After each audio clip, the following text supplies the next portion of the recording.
Hi everyone, what better way to start the day than to do a little bit of probability. So I wanted to return to this problem.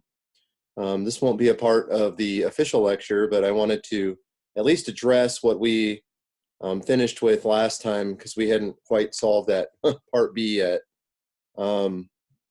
And remember, it was this problem about birthdays in 7.21. This right here was part A. Okay, this one where we introduced this random variable x. Okay, so this was part A right here. X was the number of days that are birthdays of exactly 3 people among 100. We introduced the events AI, where AI corresponded to the event where on day I we have exactly 3 people with a birthday on that day. Okay. And we realized that there was a direct correspondence between that event and a binomial random variable with 100 trials and proportion of success 1 over 365. Okay. And therefore, when I compute the expectation of those indicators, because X is going to be the sum of those indicators, the number of those that occur, the number of those events that occur, which is given by the sum of those indicators, is going to be the number of days that are birthdays of exactly 3 people among 100. Okay? So each day gets its own event. The probability was just given by the binomial probability, 100 choose 3 times 1 over 365 to the third times 364 over 365 to the 97th. Okay, there should be a little separation right there. Yeah, okay. And then we computed the expected value of X itself. All of those indicators are going to have the same expectation. Those probabilities are all the same. So it's going to be 365 times that. Okay. And then we were trying to figure out what the right thinking was for this one right here. Okay, where D is the number of distinct birthdays among 100 people. Okay, the number of distinct birthdays among 100 people. And Emma had a great idea, which I think is going to get brought to fruition right here, if I'm not mistaken. Okay, so let's, so D, I'm telling you, D is going to be the sum of these indicators, sum of B, indicator of B1, plus the indicator of B2, plus dot, dot, dot, plus the indicator of B365, where what is BI? BI is equal to someone has a birthday on day I.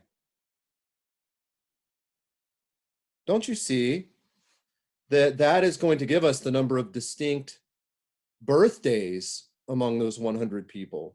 Okay. We know that there are 100 people going on in the background, so we don't really concern ourselves with the fact that there's 365 of these indicators. These indicators are 100% determined by those 100 people. We just want to know the number of days that actually have birthdays on them. And these indicators are going to do the job.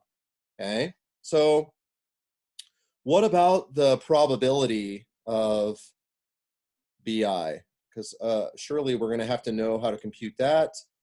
If we're going to compute the expectation of D, what about the probability of BI?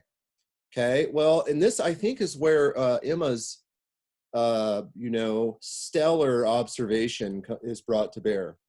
Okay, really, it is once again related to the binomial distribution. But think about this. So the probability that someone has a birthday on day I is equal to 1 minus the probability that no one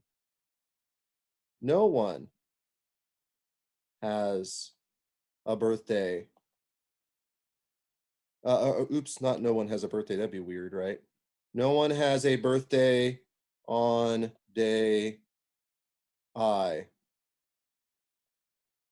Well, each person is independent. You know what I'm saying? So this is going to be like 1 minus, okay, each person is independent. So if day I doesn't have a single person with a birthday on there, well, you know, person number one will not have a birthday on day I with probability 364 out of 365. And the same is true for all 100 of the people. So it's going to be 364 out of 365 raised to the 100 power. Okay, and that really is kind of the probability. I mean, this right here is the probability of BI is really the probability of having at least one success, and a success means person has a birthday on day I. Okay, but here this is the probability of no successes. Okay, but it's almost more complicated to go through the medium of the binomial. It's easy enough to just compute it directly, okay? Because we would end up computing the complement of that event anyways, because it's easier to compute. So what's the expected value of D? Well, it's going to be, it doesn't matter, like all of these indicators are going to have the same, all of these indicators are going to have the same expectation. So it's going to be 365, just like it was above, for X, 365 times the expected value of, let's say, the indicator of B1. We just look at day, you know, January 1st. And this is going to be 365 times the probability of B1, which is 365 times 1 minus 364 over 365 to the 100 power. Okay? All right. There we go. Okay? So that's all I wanted to share with you on this problem. Just wanted to kind of, you know, bring that to a satisfying conclusion there. Hopefully that is. And I will see you a little bit later as we do a probability lecture. See you soon.